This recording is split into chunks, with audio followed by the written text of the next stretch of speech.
Welcome. Today we're going to learn about L'Hopital's rule. And this is part one. I do have another video that gives you another example. So in item one, you can see we have ourselves a limit, which we're trying to determine. We're looking for the limit as x approaches 0 of this function. So the first step when you're doing limit, I always tell students to try direct substitution. And that's what we're going to do in item 2. Basically, we're going to replace any x value with 0. And if you do that, you're going to get what you see in item 3. 0 in the numerator over 0 in the denominator. That's what we call an indeterminate form. And at this point, we can't say what our limit is.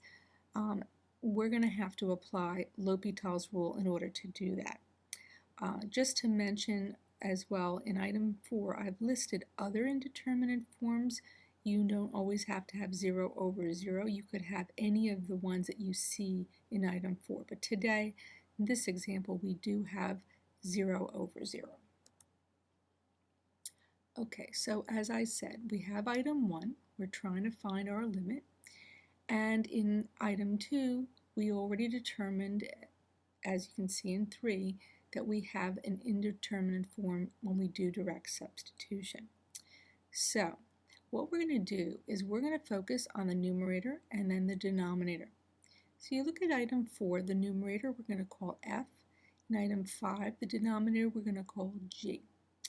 So what are we going to do with that? Well, L'Hopital's tells us that, and you see this in item 6, that our limit of f over g as x approaches 0 is equal to the limit as x approaches 0 of f prime over g prime. In other words, if we take the derivative of the numerator and the derivative of the denominator and then try direct substitution again, we may very well have a limit. And in this case, it does work that way. So in item 7, we have simply taken the derivative of our numerator, and we got minus 4e to the 4x using chain rule in this particular case. In the denominator, our denominator had been 4x, so the derivative of that is 4. And then in item 8, at this point we want to do our direct substitution again. Basically replace x with 0, and we get minus 4 over 4.